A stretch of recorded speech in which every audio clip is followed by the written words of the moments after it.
شروع اللہ کے نام سے جو سب پر مہربان ہے، بہت مہربان ہے۔ تمام تعریفیں اللہ کی ہیں جس نے اپنے بندے پر کتاب نازل کی اور اس میں کسی قسم کی کوئی خامی نہیں رکھی۔ ایک سیدھی سیدھی کتاب جو اس نے اس لیے نازل کی ہے کہ لوگوں کو اپنی طرف سے ایک سخت عذاب سے آگاہ کرے، اور جو مومن نیک عمل کرتے ہیں ان کو خوشخبری دے کہ ان کو بہترین اجر ملنے والا ہے جس میں وہ ہمیشہ ہمیشہ رہیں گے، اور تاکہ ان لوگوں کو متنبہ کرے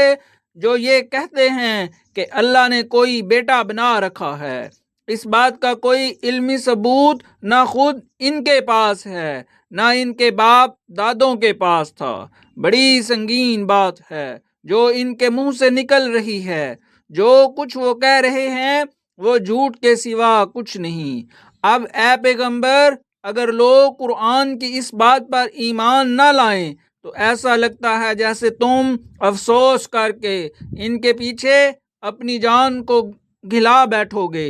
یقین جانو کہ روئے زمین پر جتنی چیزیں ہیں ہم نے انہیں زمین کی سجاوٹ کا ذریعہ اس لیے بنایا ہے تاکہ لوگوں کو آزمائیں کہ ان میں کون زیادہ اچھا عمل کرتا ہے، اور یہ بھی یقین رکھو کہ روئے زمین پر جو کچھ ہے ایک دن ہم اسے سپاٹ میدان بنا دیں گے۔ کیا تمہارا یہ خیال ہے کہ غار اور رقیم والے لوگ ہماری نشانیوں میں سے کچھ زیادہ عجیب چیز تھے؟ یہ اس وقت کا ذکر ہے جب ان نوجوانوں نے غار میں پناہ لی تھی اور اللہ تعالیٰ سے دعا کرتے ہوئے کہا تھا کہ اے ہمارے پروردگار، ہم پر خاص اپنے پاس سے رحمت نازل فرمائیے اور ہماری اس صورتحال میں ہمارے لیے بھلائی کا راستہ مہیا فرما دیجیے۔ راجہ ہم نے ان کے کانوں کو تھپکی دے کر کئی سال تک ان کو غار میں سلائے رکھا، پھر ہم نے ان کو جگایا تاکہ یہ دیکھیں کہ ان کے دو گروہوں میں سے کون سا گروہ اپنے سوئے رہنے کی مدت کا زیادہ صحیح شمار کرتا ہے۔ ہم تمہارے سامنے ان کا واقعہ ٹھیک ٹھیک بیان کرتے ہیں۔ یہ کچھ نوجوان تھے جو اپنے پروردگار پر ایمان لائے تھے، اور ہم نے ان کو ہدایت میں خوب ترقی دی تھی، اور ہم نے ان کے دل خود مضبوط کر دیے تھے۔ یہ اس وقت کا ذکر ہے جب وہ اٹھے اور انہوں نے کہا کہ ہمارا پروردگار وہ ہے جو تمام آسمانوں اور زمین کا مالک ہے، ہم اس کے سوا کسی کو معبود بنا کر ہرگز نہیں پکاریں گے۔ اگر ہم ایسا کریں گے تو ہم یقیناً انتہائی لغو بات کہیں گے۔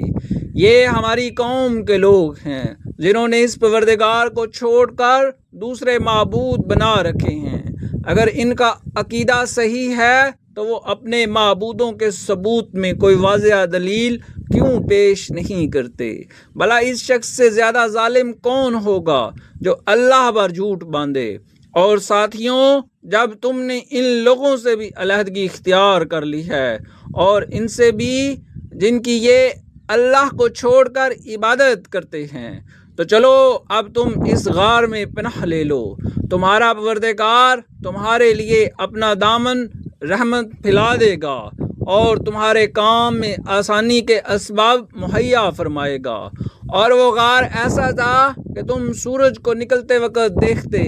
تو وہ ان کے غار سے دائیں طرف ہٹ کر نکل جاتا، اور جب غروب ہوتا تو ان سے بائیں طرف کترا کر چلا جاتا، اور وہ اس غار کے ایک کشادہ حصے میں سوئے ہوئے تھے۔ یہ سب کچھ اللہ کی نشانیوں میں سے ایک نشانی ہے۔ جسے اللہ ہدایت دے دے وہی ہدایت پاتا ہے، اور جسے وہ گمراہ کر دے اس کا تمہیں ہرگز کوئی مددگار نہیں مل سکتا جو اسے راستے پر لائے۔ تم انہیں دیکھ کر یہ سمجھتے کہ وہ جاگ رہے ہیں، حالانکہ وہ سوئے ہوئے تھے، اور ہم ان کو دائیں اور بائیں کروٹ دلواتے رہتے تھے، اور ان کا کتا دہلیز پر اپنے دونوں ہاتھ پھیلائے ہوئے بیٹھا تھا۔ اگر تم انہیں جھانک کر دیکھتے تو ان سے پیٹ پھیر کر بھاگ کھڑے ہوتے، اور تمہارے اندر ان کی دہشت سما جاتی۔ اور جیسے ہم نے انہیں سلایا تھا اسی طرح ہم نے انہیں اٹھا دیا تاکہ وہ آپس میں ایک دوسرے سے پوچھ گچھ کریں۔ ان میں سے ایک کہنے والے نے کہا، تم اس حالت میں کتنی دیر رہے ہوں گے؟ کچھ لوگوں نے کہا، ہم ایک دن یا ایک دن سے کچھ کم نیند میں رہے ہوں گے۔ دوسروں نے کہا، تمہارا رب ہی بہتر جانتا ہے کہ تم کتنی دیر اس حالت میں رہے ہو۔ اب اپنے میں سے کسی کو چاندی کا یہ سکہ دے کر شہر کی طرف بھیجو، وہ جا کر دیکھ بھال کرے کہ اس کے کون سے علاقے میں زیادہ پاکیزہ کھانا مل سکتا ہے، پھر تمہارے پاس وہاں سے کچھ کھانے کو لے آئے، اور اس سے چاہیے کہ ہوشیاری سے کام کرے اور کسی کو تمہاری خبر نہ ہونے دے، کیونکہ اگر ان شہر کے لوگوں نے تمہاری خبر مل گئی تو یہ تمہیں پتھراؤ کر کے ہلاک کر ڈالیں گے یا تمہیں اپنے دین میں واپس آنے کے لیے مجبور کریں گے، اور ایسا ہوا تو تمہیں کبھی فلاح نہیں مل سکے گی۔ اور یوں ہم نے ان کی خبر لوگوں تک پہنچا دی تاکہ وہ یقین سے جان لیں کہ اللہ کا وعدہ سچا ہے، نیز یہ کہ قیامت کی گھڑی آنے والی ہے، اس میں کوئی شک نہیں۔ پھر وہ وقت بھی آیا جب لوگ ان کے بارے میں آپس میں جھگڑ رہے تھے، چنانچہ کچھ لوگوں نے کہا، ان پر ایک عمارت بنا دو،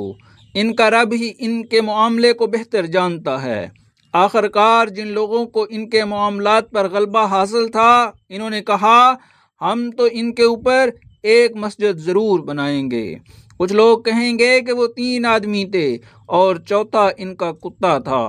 اور کچھ کہیں گے کہ وہ 5 آدمی تھے اور چھٹا ان کا کتا تھا۔ یہ سب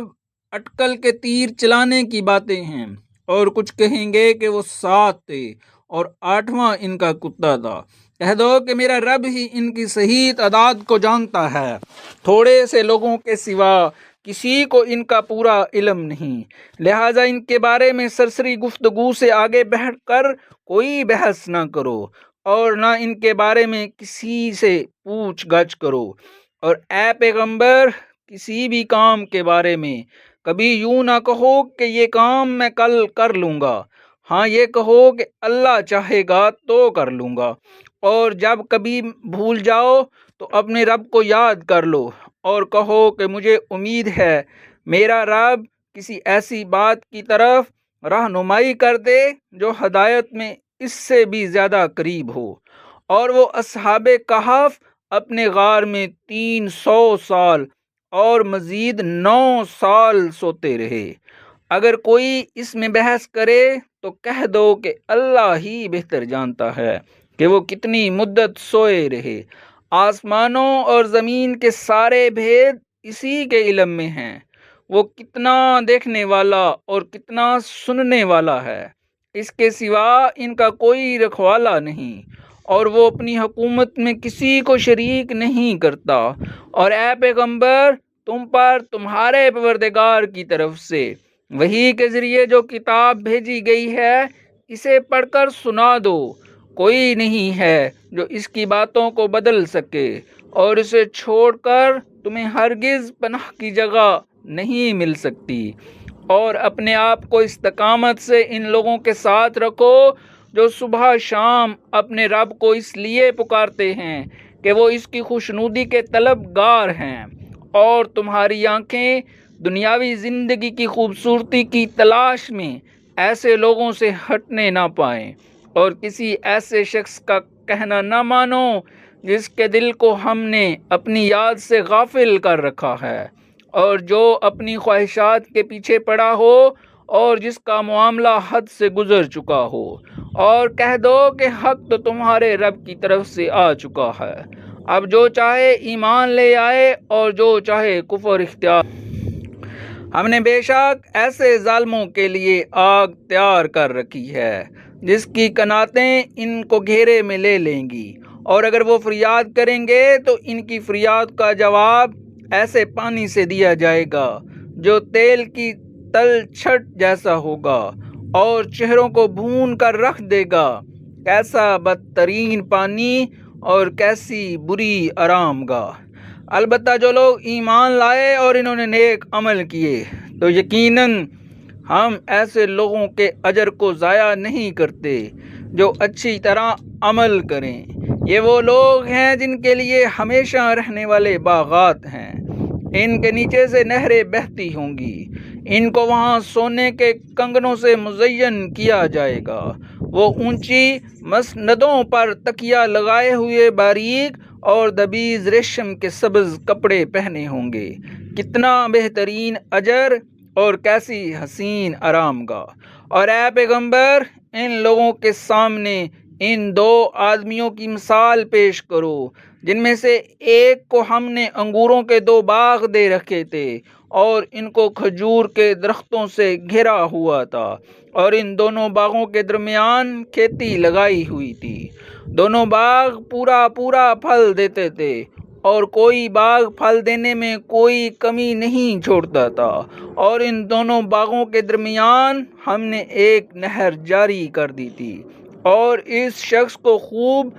دولت حاصل ہوئی تو وہ اپنے ساتھی سے باتیں کرتے ہوئے کہنے لگا کہ میرا مال بھی تم سے زیادہ ہے اور میرا جت بھی تم سے زیادہ مضبوط ہے، اور وہ اپنی جان پر ستم ڈھاتا ہوا اپنے باغ میں داخل ہوگا، کہنے لگا میں نہیں سمجھتا کہ یہ باغ کبھی بھی تباہ ہوگا، اور میرا خیال یہ ہے کہ قیامت کبھی نہیں آئے گی، اور اگر کبھی مجھے اپنے رب کے پاس واپس بھیجا بھی گیا تب بھی مجھے یقین ہے کہ مجھے اس سے بھی اچھی جگہ ملے گی۔ اس کے ساتھی نے اس سے باتیں کرتے ہوئے کہا کیا تم اس ذات کے ساتھ کفر کا معاملہ کر رہے ہو جس نے تمہیں مٹی سے اور پھر نطفے سے پیدا کیا، پھر تمہیں ایک بھلا چنگا انسان بنا دیا؟ جہاں تک میرا تعلق ہے میں تو یہ عقیدہ رکھتا ہوں کہ اللہ میرا پروردگار ہے، اور میں اپنے پروردگار کے ساتھ کسی کو شریک نہیں مانتا۔ اور جب تم اپنے باغ میں داخل ہو رہے تھے اس وقت تم نے یہ کیوں نہیں کہا کہ ماشاء اللہ لا قوت الا باللہ، جو اللہ چاہتا ہے وہی ہوتا ہے، اللہ کی توفیق کے بغیر کسی میں کوئی طاقت نہیں۔ اگر تمہیں یہ نظر آ رہا ہے کہ میری دولت اور اولاد تم سے کم ہے تو میرے رب سے کچھ بعید نہیں ہے کہ وہ مجھے تمہارے باغ سے بہتر چیز عطا فرما دے اور تمہارے اس باغ پر کوئی آسمانی آفت بھیج دے جس سے وہ چکنے میدان میں تبدیل ہو کر رہ جائے، یا اس کا پانی زمین میں اتر جائے پھر تم اسے تلاش بھی نہ کر سکو۔ اور پھر یوں ہوا کہ اس کی ساری دولت عذاب کے گھیرے میں آ گئی، اور صبح ہوئی تو اس حالت میں اس نے باغ پر جو کچھ خرچ کیا تھا وہ اس پر ہاتھ ملتا رہ گیا، جبکہ اس کا باغ اپنی ٹیٹیوں پر گر پڑا تھا، اور وہ کہہ رہا تھا کاش میں نے اپنے رب کے ساتھ کسی کو شریک نہ مانا ہوتا، اور اسے کوئی ایسا جت میسر نہ آیا جو اللہ کو چھوڑ کر اس کی مدد کرتا، اور نہ وہ خود اس قابل تھا کہ اپنا دفاع کر سکے۔ ایسے موقع پر آدمی کو پتہ چلتا ہے کہ مدد کا سارا اختیار سچے اللہ کو حاصل ہے، وہی ہے جو بہتر ثواب دیتا اور بہتر انجام دکھاتا ہے۔ اور ان لوگوں سے دنیاوی زندگی کی یہ مثال بھی بیان کر دو کہ وہ ایسی ہے جیسے ہم نے آسمان سے پانی برسایا تو اس سے زمین کا سبزہ خوب گھنا ہو گیا، پھر وہ ایسا ریزہ ریزہ ہوا کہ اسے ہوائیں اڑا لے جاتی ہیں، اور اللہ ہر چیز پر مکمل قدرت رکھتا ہے۔ مال اور اولاد دنیاوی زندگی کی زینت ہیں، اور جو نیکیاں پائیدار رہنے والی ہیں وہ تمہارے رب کے نزدیک ثواب کے اعتبار سے بھی بہتر ہیں اور امید وابستہ کرنے کے لیے بھی بہتر۔ اور اس دن کا دھیان رکھو جس دن ہم پہاڑوں کو چلائیں گے اور تم زمین کو دیکھو گے کہ وہ کھلی پڑی ہے، اور ہم ان سب کو گھیر کر اکٹھا کر دیں گے اور ان میں سے کسی ایک کو بھی نہیں چھوڑیں گے، اور سب کو تمہارے رب کے سامنے صف باندھ کر پیش کیا جائے گا۔ آخر تم ہمارے پاس اسی طرح آ گئے جس طرح ہم نے تمہیں پہلی بار پیدا کیا تھا۔ اس کے برعکس تمہارا دعویٰ یہ تھا کہ ہم تمہارے لیے یہ مقرر وقت کبھی نہیں لائیں گے اور اعمال کی کتاب سامنے رکھ دی جائے گی، چنانچہ تم مجرموں کو دیکھو گے کہ وہ اس کے مندرجات سے خوف زدہ ہیں اور کہہ رہے ہیں کہ ہائے ہماری بربادی، یہ ایک ایسی کتاب ہے جس نے ہمارا کوئی چھوٹا بڑا عمل ایسا نہیں چھوڑا جس کا پورا احاطہ نہ کر لیا ہو، اور وہ اپنا سارا کیا دھرا اپنے سامنے موجود پائیں گے، اور تمہارا پروردگار کسی پر ظلم نہیں کرے گا۔ اور وہ وقت یاد کرو جب ہم نے فرشتوں سے کہا تھا کہ آدم کے آگے سجدہ کرو، چنانچہ سب نے سجدہ کیا سوائے ابلیس کے، وہ جنات میں سے تھا، چنانچہ اس نے اپنے رب کے حکم کی نافرمانی کی۔ کیا پھر بھی تم میرے بجائے اسے اور اس کی ذریت کو اپنا رکھوالا بناتے ہو، حالانکہ وہ سب تمہارے دشمن ہیں۔ اللہ تعالیٰ کا کتنا برا متبادل ہے جو ظالموں کو ملا ہے۔ میں نے نہ آسمانوں اور زمین کی تخلیق کے وقت ان کو حاضر کیا تھا، نہ خود ان کو پیدا کرتے وقت، اور میں کہ گمراہ کرنے والوں کو دست و بازو بناؤں۔ اور اس دن کا دیان کرو جب اللہ ان مشرکوں سے کہے گا کہ ذرا پکارو ان کو جنہیں تم نے میری خدائی میں شریک سمجھ رکھا تھا، چنانچہ وہ پکاریں گے لیکن وہ ان کو کوئی جواب نہیں دیں گے، اور ہم ان کے درمیان ایک مہلک آڑ حائل کر دیں گے، اور مجرم لوگ آگ کو دیکھیں گے تو سمجھ جائیں گے کہ انہیں اسی میں گرنا ہے اور اسی سے بچ نکلنے کا کوئی راستہ نہیں۔ اور ہم نے لوگوں کے فائدے کے لیے اس طرح قرآن میں طرح طرح سے ہر قسم کے مضامین بیان کیے ہیں، اور انسان ہے کہ جھگڑا کرنے میں ہر چیز سے بڑھ گیا ہے۔ اور جب لوگوں کے پاس ہدایت آ چکی تو اب انہیں ایمان لانے اور اپنے رب سے معافی مانگنے سے اس مطالبے کے سوا کوئی اور چیز نہیں روک رہی کہ ان کے ساتھ بھی پچھلے لوگوں جیسے واقعات پیش آ جائیں یا عذاب ان کے بالکل سامنے آ کھڑا ہو۔ اور ہم پیغمبروں کو صرف اس لیے بھیجتے ہیں کہ وہ مومنوں کو خوشخبری دیں اور کافروں کو عذاب سے متنبہ کریں، اور جن لوگوں نے کفر اپنا لیا ہے وہ باطل کا سہارا لے کر جھگڑا کرتے ہیں تاکہ اس کے ذریعے حق کو ڈگمگا دیں، اور انہوں نے میری آیتوں کو اور انہیں جو تنبیہ کی گئی تھی اس کو مذاق بنا رکھا ہے۔ اور اس شخص سے بڑھ کر ظالم کون ہوگا جسے اس کے رب کی آیتوں کے حوالے سے نصیحت کی جائے تو وہ ان سے منہ موڑ لے اور اپنے ہاتھوں کے کرتوت کو بھلا بیٹھے۔ حقیقت یہ ہے کہ ہم نے ان لوگوں کے کرتوت کی وجہ سے ان کے دلوں پر غلاف چڑھا دیے ہیں، جن کی وجہ سے وہ اس قرآن کو نہیں سمجھتے، اور ان کے کانوں میں ڈانٹ لگا دی ہے، اور اگر تم انہیں ہدایت کی طرف بلاؤ تب بھی وہ صحیح راستے پر ہرگز نہیں آئیں گے۔ اور تمہارا پروردگار بہت بخشنے والا بڑا رحمت والا ہے۔ جو کمائی انہوں نے کی ہے اگر وہ اس کی وجہ سے انہیں پکڑنے پر آتا تو ان کو جلد ہی عذاب دے دیتا، لیکن ان کے لیے ایک مقررہ وقت ہے جس سے بچنے کے لیے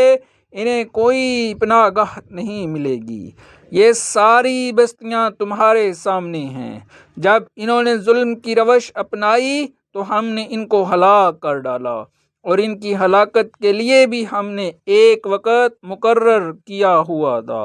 اور اس وقت کا ذکر سنو جب موسیٰ نے اپنے نوجوان شاگرد سے کہا تھا کہ میں اس وقت تک اپنا سفر جاری رکھوں گا جب تک 2 سمندروں کے سنگم پر نہ پہنچ جاؤں، ورنہ برسوں چلتا رہوں گا۔ چنانچہ جب وہ ان کے سنگم پر پہنچے تو دونوں اپنی مچھلی کو بھول گئے، اور اس نے سمندر میں ایک سرنگ کا راستہ بنا لیا تھا پھر جب دونوں آگے نکل گئے تو موسیٰ نے اپنے نوجوان سے کہا کہ ہمارا ناشتہ لاؤ، سچی بات یہ ہے کہ ہمیں اس سفر میں بڑی تھکاوٹ لاحق ہو گئی ہے۔ اس نے کہا بھلا بتائیے عجیب قصہ ہو گیا، جب ہم اس چٹان پر ٹھہرے تھے تو میں مچھلی کا آپ سے ذکر کرنا بھول گیا، اور شیطان کے سوا کوئی نہیں ہے جس نے مجھ سے اس کا تذکرہ کرنا بھلایا ہو، اور اس مچھلی نے تو بڑے عجیب طریقے سے دریا میں اپنی راہ لے لی تھی۔ موسیٰ نے کہا اسی بات کی تو ہمیں تلاش تھی۔ چنانچہ دونوں اپنے قدموں کے نشان دیکھتے ہوئے واپس لوٹے۔ تب انہیں ہمارے بندوں میں سے ایک بندہ ملا جس کو ہم نے اپنی خصوصی رحمت سے نوازا تھا اور خاص اپنی طرف سے ایک علم سکھایا تھا۔ موسیٰ نے ان سے کہا کیا میں آپ کے ساتھ اس غرض سے رہ سکتا ہوں کہ آپ کو بھلائی کا جو علم عطا ہوا ہے اس کا کچھ حصہ مجھے بھی سکھا دیں؟ انہوں نے کہا مجھے یقین ہے کہ آپ میرے ساتھ رہنے پر صبر نہیں کر سکیں گے، اور جن باتوں کی آپ کو پوری واقفیت نہیں ہے ان پر آپ صبر بھی کیسے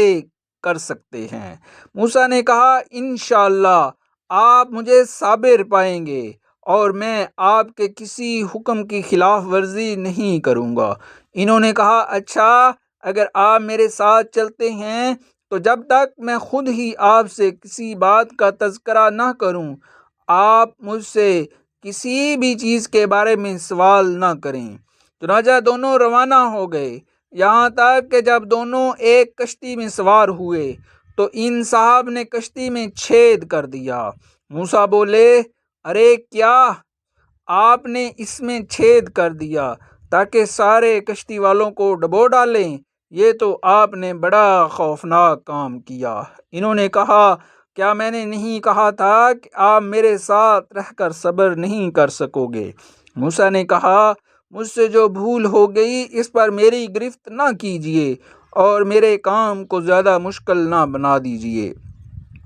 وہ دونوں پھر روانہ ہو گئے، یہاں تک کہ ان کی ملاقات ایک لڑکے سے ہوئی تو ان صاحب نے اسے قتل کر ڈالا۔ موسیٰ بول اٹھے ارے کیا آپ نے ایک پاکیزہ جان کو ہلاک کر دیا جبکہ اس نے کسی کی جان نہیں لی تھی جس کا بدلہ اس سے لیا جائے؟ یہ تو آپ نے بہت ہی برا کام کیا۔ انہوں نے کہا کیا میں نے آپ سے یہ نہیں کہا تھا کہ آپ میرے ساتھ رہنے پر صبر نہیں کر سکیں گے؟ موسیٰ بولے اگر اب میں آپ سے کوئی بات پوچھوں تو آپ مجھے اپنے ساتھ نہ رکھیے، یقیناً آپ میری طرف سے عذر کی حد کو پہنچ گئے ہیں۔ چنانچہ وہ دونوں پھر روانہ ہو گئے، یہاں تک کہ جب ایک بستی والوں کے پاس پہنچے تو اس کے باشندوں سے کھانا مانگا تو ان لوگوں نے ان کی مہمانی کرنے سے انکار کر دیا۔ پھر انہیں وہاں ایک دیوار ملی جو گرا ہی چاہتی تھی، ان صاحب نے اسے دوبارہ کھڑا کر دیا۔ موسیٰ نے کہا اگر آپ چاہتے تو اس کام پر کچھ اجرت لے لیتے۔ انہوں نے کہا لیجئے، میرے اور آپ کے درمیان جدائی کا وقت آ گیا۔ اب میں آپ کو ان باتوں کا مقصد بتائے دیتا ہوں جن پر آپ سے صبر نہیں ہو سکا۔ جہاں تک کشتی کا تعلق ہے وہ کچھ غریب آدمیوں کی تھی جو دریا میں مزدوری کرتے تھے۔ میں نے چاہا کہ اس میں کوئی عیب پیدا کر دوں کیونکہ ان کے آگے ایک بادشاہ تھا جو ہر اچھی کشتی کو زبردستی چھین کر رکھ لیا کرتا تھا، اور لڑکے کا معاملہ یہ ہے کہ اس کے ماں باپ مومن تھے اور ہمیں اس بات کا اندیشہ تھا کہ یہ لڑکا ان دونوں کو سرکشی اور کفر میں نہ پھنسا دے۔ چنانچہ ہم نے یہ چاہا کہ ان کا پروردگار انہیں اس لڑکے کے بدلے ایسی اولاد دے جو پاکیزگی میں بھی اس سے بہتر ہو اور حسن سلوک میں بھی اس سے بڑی ہوئی ہو۔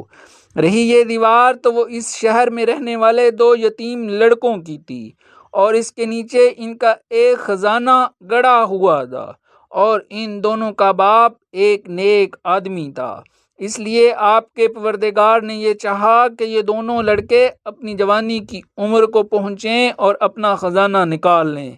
یہ سب کچھ آپ کے رب کی رحمت کی بنا پر ہوا ہے، اور میں نے کوئی کام اپنی رائے سے نہیں کیا۔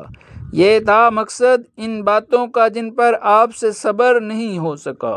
اور یہ لوگ تم سے ذوالقرنین کے بارے میں پوچھتے ہیں۔ کہہ دو کہ میں ان کا کچھ حال تمہیں پڑھ کر سناتا ہوں۔ واقعہ یہ ہے کہ ہم نے ان کو زمین میں اقتدار بخشا تھا اور انہیں ہر کام کے وسائل عطا کیے تھے، جس کے نتیجے میں وہ ایک راستے پر چل پڑے، یہاں تک کہ جب وہ سورج کے ڈوبنے کی جگہ پہنچے تو انہیں دکھائی دیا کہ وہ ایک دلدل جیسے سیاہ چشمے میں ڈوب رہا ہے، اور وہاں انہیں ایک قوم ملی۔ ہم نے ان سے کہا کہ اے ذوالقرنین، تمہارے پاس دو راستے ہیں، یا تو ان لوگوں کو سزا دو یا پھر ان کے معاملے میں اچھا رویہ اختیار کرو۔ انہوں نے کہا، ان میں سے جو کوئی ظلم کا راستہ اختیار کرے گا اسے ہم سزا دیں گے، اور پھر اسے اپنے رب کے پاس پہنچا دیا جائے گا اور وہ اسے سخت عذاب دے گا۔ البتہ جو کوئی ایمان لائے گا اور نیک عمل کرے گا تو وہ بدلے کے طور پر اچھے انجام کا مستحق ہوگا، اور ہم بھی اس کو اپنا حکم دیتے ہیں، وقت آسانی کی بات کہیں گے۔ اس کے بعد وہ ایک اور راستے کے پیچھے چل پڑے، یہاں تک کہ جب وہ سورج طلوع ہونے کی جگہ پہنچے تو انہوں نے دیکھا کہ وہ ایک ایسی قوم پر طلوع ہو رہا ہے جسے ہم نے اس کی دھوپ سے بچنے کے لیے کوئی اونٹ مہیا نہیں کی تھی۔ واقعہ اس طرح ہوا، اور ذوالقرنین کے پاس جو کچھ ساز و سامان تھا ہمیں اس کی پوری خبر تھی۔ اس کے بعد وہ ایک اور راستے کے پیچھے چل پڑے، یہاں تک کہ جب وہ دو پہاڑوں کے درمیان پہنچے تو انہیں ان پہاڑوں سے پہلے کچھ لوگ ملے جن کے بارے میں ایسا لگتا تھا کہ وہ کوئی بات نہیں سمجھتے۔ انہوں نے کہا، اے ذوالقرنین، یاجوج اور ماجوج اس زمین میں فساد پھیلانے والے لوگ ہیں، تو کیا ہم آپ کو کچھ مال کی پیشکش کر سکتے ہیں جس کے بدلے آپ ہمارے اور ان کے درمیان کوئی دیوار بنا دیں؟ ذوالقرنین نے کہا، اللہ نے مجھے جو اقتدار عطا فرمایا ہے وہی میرے لیے بہتر ہے، لہذا تم لوگ ہاتھ پاؤں کی طاقت سے میری مدد کرو تو میں تمہارے اور ان کے درمیان ایک مضبوط دیوار بنا دوں گا۔ مجھے لوہے کی چادریں لا دو، یہاں تک کہ جب انہوں نے درمیانی خلا کو پاٹ کر دونوں پہاڑی سروں کو ایک دوسرے سے ملا دیا تو کہا کہ اب آگ دہکاؤ، یہاں تک کہ جب اس دیوار کو لال انگار کر دیا تو کہا پگھلا ہوا تانبا لاؤ، اب میں اس پر انڈیلوں گا۔ چنانچہ وہ دیوار ایسی بن گئی کہ یاجوج ماجوج نہ اس پر چڑھنے کی طاقت رکھتے تھے اور نہ اس میں کوئی سوراخ بنا سکتے تھے۔ ذوالقرنین نے کہا، یہ میرے رب کی رحمت ہے کہ اس نے ایسی دیوار بنانے کی توفیق دی۔ پھر میرے رب نے جس وقت کا وعدہ کیا تھا جب وہ وقت آئے گا تو اس دیوار کو ڈھا کر زمین کے برابر کر دے گا، اور میرے رب کا وعدہ بالکل سچا ہے، اور اس دن ہم ان کی یہ حالت کر دیں گے کہ وہ موجوں کی طرح ایک دوسرے سے ٹکرا رہے ہوں گے، اور سور پھونکا جائے گا تو ہم سب کو ایک ساتھ جمع کر لیں گے، اور اس دن ہم دوزخ کو ان کافروں کے سامنے کھلی آنکھوں لے آئیں گے جن کی آنکھوں پر دنیا میں میری نصیحت کی طرف سے پردہ پڑا ہوا تھا اور جو سننے کی صلاحیت نہیں رکھتے تھے۔ جن لوگوں نے کفر اپنا لیا ہے، کیا وہ پھر بھی یہ سمجھتے ہیں کہ مجھے چھوڑ کر میرے ہی بندوں کو اپنا رکھوالا بنا لیں گے؟ یقین رکھو کہ ہم نے ایسے کافروں کی مہمانی کے لیے دوزخ تیار کر رکھی ہے۔ کہہ دو کہ کیا ہم تمہیں بتائیں کہ کون لوگ ہیں جو اپنے اعمال میں سب سے زیادہ ناکام ہیں؟ یہ وہ لوگ ہیں کہ دنیاوی زندگی میں ان کی ساری دوڑ دھوپ سیدھے راستے سے بھٹکی رہی اور وہ سمجھتے رہے کہ وہ بہت اچھا کام کر رہے ہیں۔ یہ وہی لوگ ہیں جنہوں نے اپنے مالک کی آیتوں کا اور اس کے سامنے پیش ہونے کا انکار کیا، اس لیے ان کا سارا کیا دھرا غارت ہو گیا۔ چنانچہ قیامت کے دن ہم ان کا کوئی وزن شمار نہیں کریں گے۔ یہ ہے جہنم کی شکل میں ان کی سزا، کیونکہ انہوں نے کفر کی روش اختیار کی تھی اور میری آیتوں اور میرے پیغمبروں کا مذاق بنایا تھا۔ دوسری طرف جو لوگ ایمان لائے ہیں اور جنہوں نے نیک عمل کیے ہیں، ان کی مہمانی کے لیے بے شک فردوس کے باغ ہوں گے جن میں وہ ہمیشہ رہیں گے،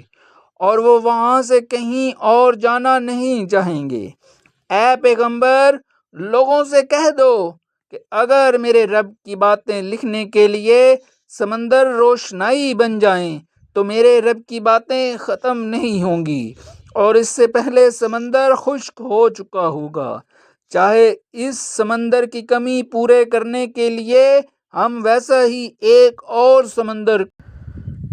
کہہ دو کہ میں تو تمہیں جیسا ایک انسان ہوں، البتہ مجھ پر یہ وحی آتی ہے کہ تم سب کا خدا بس ایک خدا ہے، لہذا جس کسی کو اپنے مالک سے جا ملنے کی امید ہو،